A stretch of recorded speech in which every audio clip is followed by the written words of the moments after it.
And I did color commentary for a high school game on tape delay with a little tape recorder in the stands, but it was electric. You know, I had a revelation at the half. Actually, it occurred in the men's room. I was just sitting there thinking, this is what I want to do. This is it. I have found it, and I have to do games. Losman back to throw. He moved on to Miami to do the Hurricanes games, and when the NFL came to Houston, Vandermeer was one of the team's first hires.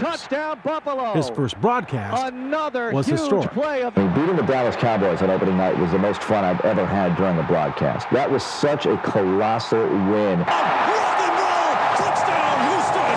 And all the buildup, all the hype, and starting out the first night of team history, being able to beat the Dallas Cowboys on national television, on the national stage, and being able to do that broadcast on radio was absolutely tremendous for me. It's a deuce for the Texans! He was Andre Johnson for Halloween. Vandermeer's living the dream with his dream wife and his dream baby. Her idea of a perfect date is to go to the Astros instead of going out to dinner. You know, or go to the Rockets.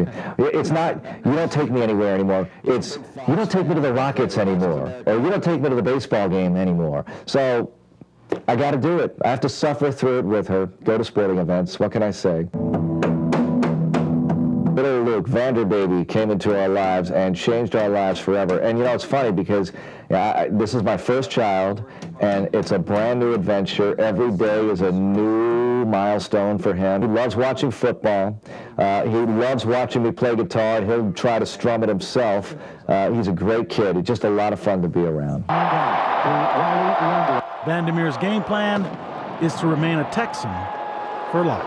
And I'd love to be with the Texans into my 70s, as long as I can still do my job adequately. And, you know, I wouldn't mind adding to the job, adding other things, broadcast duties, and continuing on Sports Radio 610 and all that. I love doing the show, but I really want to be the announcer for a long, long time. 30, the 20, 10, 5, touchdown.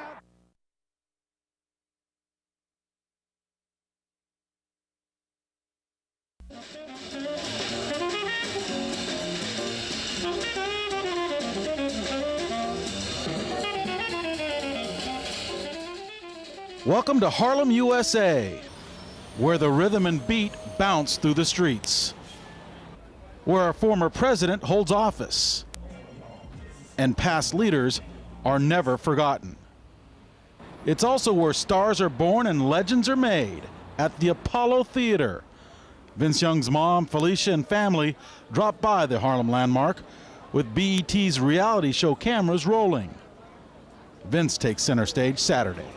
I feel like it's real good because it can show that some of the kids that's in a struggle time right now, and to pay attention to what I'm saying to them during the time that I have, for them to pay attention for some of the things I've been doing through the same thing they going through, to make a different transaction, to make it in life. So I'm very proud of him. So I let him do his thing, you know, and he's standing real tall for the family, you know. So, and that's good. He wants us to believe in him and in his choices, and we're giving him that chance to do that. Well, hey, we're in Harlem, and I figured we might as well get some opinions on the Vince Young issue, and what better place to get the opinion than at the local barbershop, Harlem Masters, where the brothers hang. What up, fellas? All right. What's up? All right. First of all, the man can throw it through a car wash and come out dry. Secondly, he mobile enough to give linebackers a whole lot of trouble. Wouldn't it be nice to see him in a Jets uniform or no? Y'all need a quarterback. Yeah, we do, but I don't think you asked him to do a little too much with the Jets. He gets in the right place, in the right organization, he can do a lot of things. So the Texans should go with Vince Young. Oh, all day. Come on, that's the future of the NFL. The future of the NFL. I mean, what is it better? He can throw, he can be a pocket quarterback, or he can run when he has to. A little bit better than Michael Vick, don't you think? And as the Young family knows, this is Vince's ride. Hold on tight.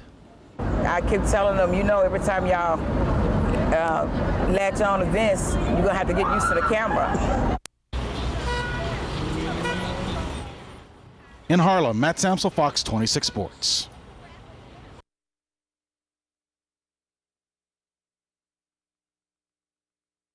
And now, Fox Sports Extra's Locker Room Report. I'm Matt Samsel in Oakland, and the Seagulls circling McAfee Stadium might as well be vultures for the Raiders because they're roadkill for the Texans, but it got a little dicey.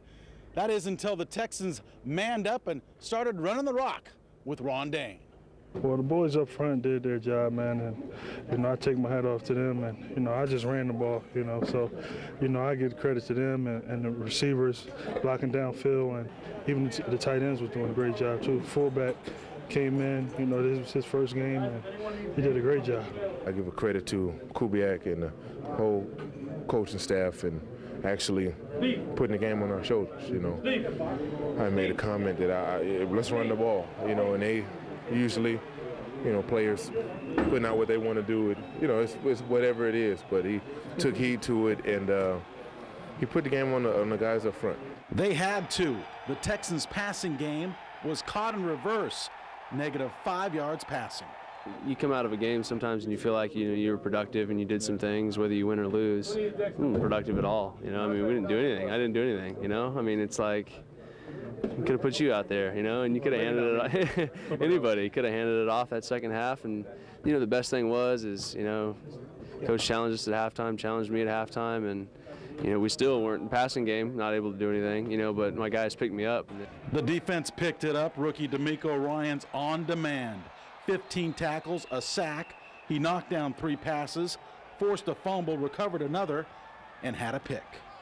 All over the field, it makes a lot of teams, even us, because I can't say that, but it makes a lot of teams look bad, man. For passing on them. I don't think it's a veteran linebacker that's playing as good as he is right now. So glad he's on my team, man.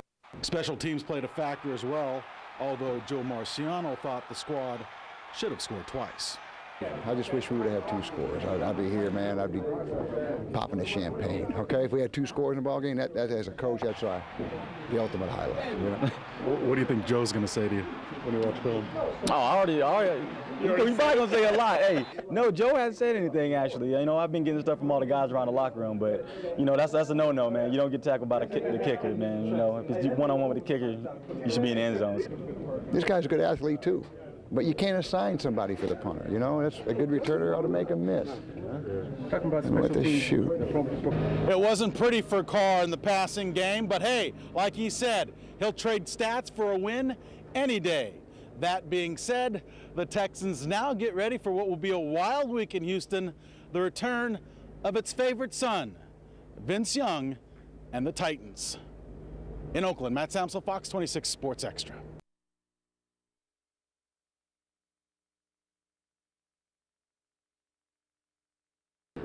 Okay, let me make sure I've got this right. Before the Jaguars put a single point on the board, your Houston Texans 3 times in the red zone for no touchdowns. No surprise. 2 times they forced turnovers on the Jacksonville side of the 50 and get no points. 2 times Matt Schaub cannot connect with wide open receivers for certain touchdowns. And then there was the Andre Davis touchdown that actually turned into a touchback. Got it. I thought I had a lunge. Another thing, I could have dived, to really make sure that I got in.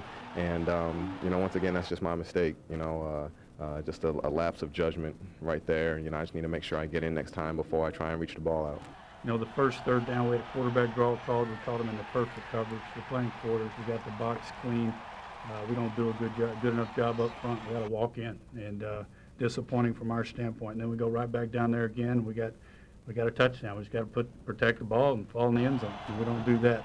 No, it's not necessarily something they're doing. It's just us finishing and finishing the play and capitalizing on plays that are there and executing. So it's up to us as players to do that because the coaches are putting us in position to be successful. The Texans were absolutely mauled in the 2nd and 3rd periods. It's a stretch where Jacksonville ran off 34 plays and scored 16 straight points and converted 7 out of 10 on 3rd or 4th down, while your NFL heroes could counter with only 3 meaningless snaps to end the first half. When we give up those big runs, the momentum just started to go in their favor. And when you're away, you really have to take advantage of, big plays, and we just didn't make them on defense like we should. So, we just let the momentum switch, and they never gave it up. No defense want to be run on, like that, and no defense wants to be scored on, period. So, it's tough.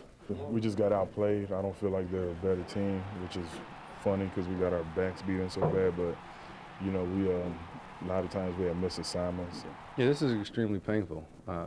You know, we put a lot of work in. This team works exceptionally hard Monday through Saturday, and we expect to play a lot better than we did today on Sunday. And it just didn't happen. And you know, a lot of guys are, you know, sulking a little bit, but you know, it's expected. If you care, if you put a lot of yourself into, you know, targeting towards a win and don't get it, you know, that's the tough part. I'm surprised, you know, negatively for the way we played, because I feel like we started the season pretty good, and for us to play a game like we did today, you know, it's a bad surprise. But again, I still think we're a good team, a good defense. So, you know, the challenge is going to be to see how we respond. You know, even in the days when the Texans were very, very bad, they always had very good success against Jacksonville. In fact, before today, they had won 4 of the previous 6 in the head-to-head. And in this game today, they were good enough to have a potential 21-point lead at the start of the game. A game they wind up losing by 20.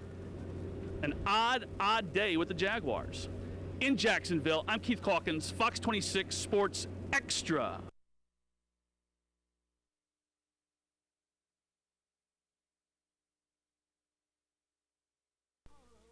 It's all in the meeting. I think that's top secret for us.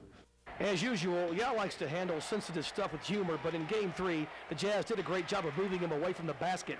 No doubt the Rockets discussed that in today's team meeting. Yao, 8 feet and in, is the best big man in basketball. I think 12 feet and out, he's just an ordinary guy. Yao scored 26 points in Game 3, but made only 6 shots because of the Utah defense. It's a point of emphasis. You know, he's so tough, he's so big that if he gets it inside this paint right here, I mean, he just turns around and just, you know, puts it in the basket. It's like me playing an 8-foot goal, you know. And so if you push him out, it makes him take tougher shots. Plus, it makes him work a little bit harder. Which means there will be a whole lot of pushing tomorrow night. Yao knows what he must do. Run on the court, get early post. That's the one thing. Another thing is push them back. Another key for the Rockets is to find ways to keep Tracy McGrady going. He scored 13 of the team's first 17 points, but then gets only 11 the rest of the way. I think I took myself out of it, yeah. Why do you think that is? Because I wasn't in an attack mode like I normally was. You were early. I was early, probably due to fatigue in the second half. I think the only thing I pretty much have to do is just keep on attacking, whether it's those guys blitz me on a pick and roll. Just keep attacking and stretching them out and finding open guys. Much has been made of the fact the Rockets bench was outscored in Game 3, 33-0. Van Gundy says that's been overdone. It's easy to point the finger at you know, quote, our bench. As starters were awful. They were awful. So was the bench, and so was the coaching. Covering the Rockets in Salt Lake City, Mark Berman, Fox 26 Sports.